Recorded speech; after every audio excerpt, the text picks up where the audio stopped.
guys, this is Tracy from Stampin' Away with Tracy, and I want to welcome you to my channel, and I appreciate you watching. I want to show you a really quick, simple card.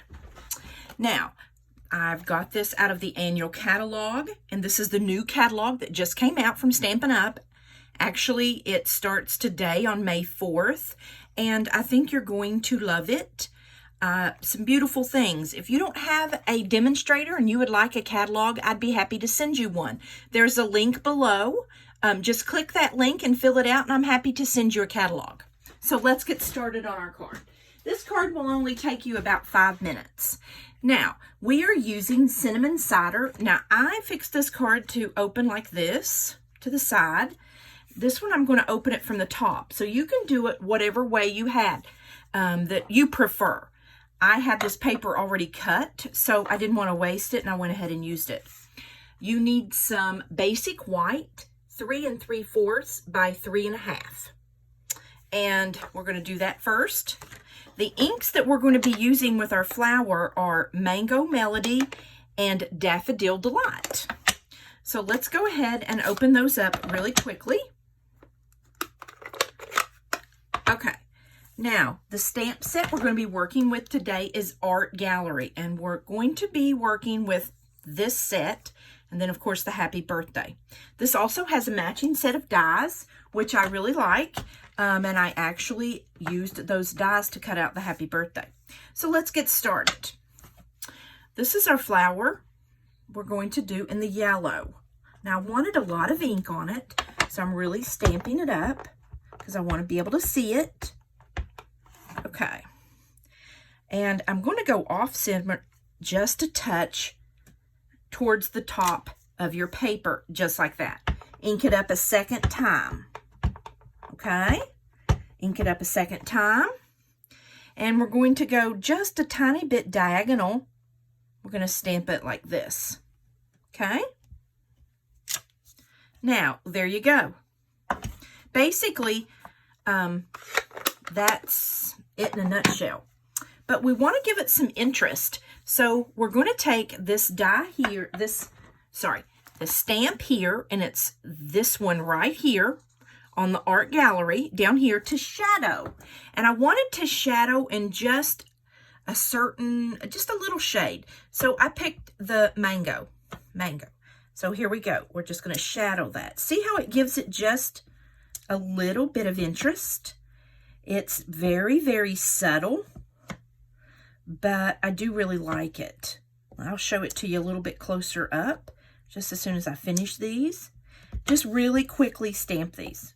See how quick that was? Now, see how much interest using 2 colors does? Really cute. And it just adds some interest. It really looks like you spent way more on this card, time on this card than you did.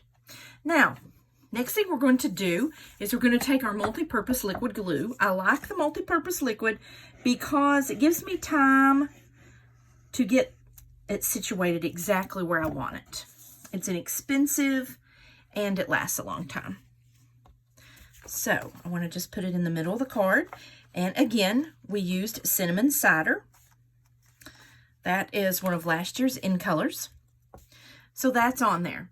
The next thing we want to do is, this is Marina, is the color, and I went ahead and used Misty Moonlight Blue ink to put the Happy Birthday on. And I just want to make this kind of alternate it just a little bit, just like this.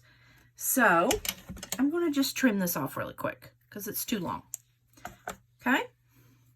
Now, go ahead and put some multi-purpose glue on the back of your sentiment. Now, I used Happy Birthday. You could use Thinking of You, Hello, whatever. There is no right or wrong way on this for sure.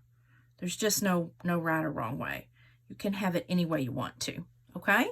So, I've got that glued down, and we're going to put a little glue on the back of it because we're going to, this is our sentiment, and we're going to put it, you see where these leaves cross? We're going to set it right there. There you go. So no one really notices or knows that the leaves are a little bit off. over top of each other. So there we go. Now, you're almost done. Go ahead and get out some of your jewels. These are the in color jewels from 2021, 2023. I'm going to go ahead and use this yellow because I think it looks really pretty and matches. So get out your Take-A-Pick tool, best $10 you'll ever spend, and use these yellow gems. You just kind of scoop them up really easily like that. And you can put them haphazardly around the card. I usually do mine in odd numbers, 3, 5, 7. That is more pleasing to the eye, or I think so. Look how quick that card is, and look how cute it is. This is certainly nice enough to send to anyone. See how interesting that looks with the little bit of the mango in the middle? And it just makes it interesting. Now, you could actually up this just a little bit more, make it a little bit fancier by getting out your Wink of Stella and adding on the mango just a little bit of the Wink of Stella, which will make that pop out a little bit more when someone opens it and looks at it. See how easy that is? That's all you have to do on the mango. Just put a little bit of Wink of Stella. If you follow me at all, you know I love Wink of Stella. So I do use it a lot. I think it's a great addition to your card. So that gives it just a little bit of sparkle. You don't need a lot, but when you turn it and when they open the card like this, they're definitely going to be able to see that sparkle. So this is a 5-minute card, and I'm so glad you joined me. I appreciate each and every one of you. If you want to, well, hop over to my Facebook page, Stampin' Away with Tracy, and I would love for you to join me. I do a live every Sunday at 7 p.m. Eastern Standard Time. Thanks, guys. I hope everyone has a blessed week.